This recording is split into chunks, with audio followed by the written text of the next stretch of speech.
Movie news: Marvel's Shang-Chi and Ryan Reynolds' Free Guy will have a 45-day window of theatrical exclusivity. Disney continued to lay out its upcoming release plans today during an investors' call. The studio revealed that both Marvel's Shang-Chi and The Legend of the Ten Rings and the Ryan Reynolds action comedy Free Guy will debut in theaters with a 45-day window of exclusivity.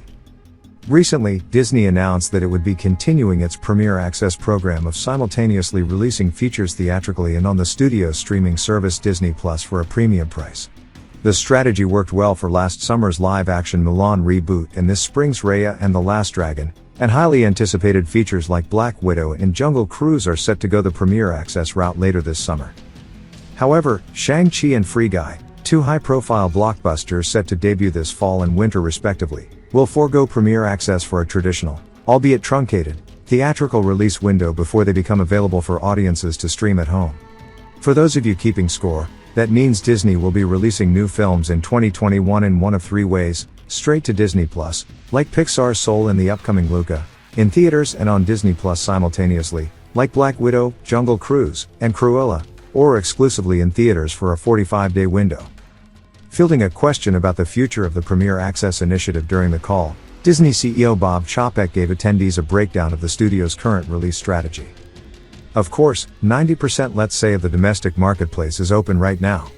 And we're encouraged in terms of polling in terms of that growing going forward. But if you look at last weekend's box office for an example and compare the last 3 years of pre-COVID box office, it was 85% low domestically and 67% below internationally. So we know the market is not quite there yet.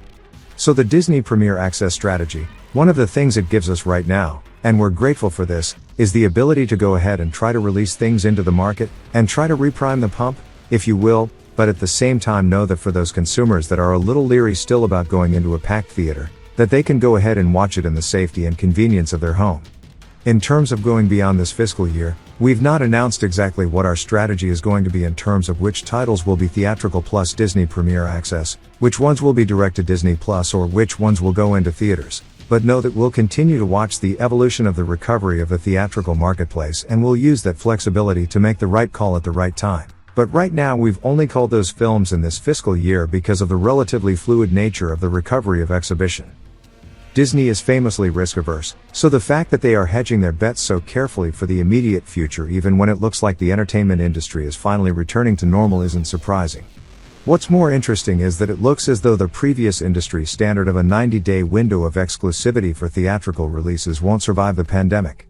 It'll also be interesting to see how Disney's decision affects other studios adjusting their release strategies as more COVID-19 restrictions continue to be lifted. Okay, please support by subscribing to our channel and clicking the like button. See you in the next video.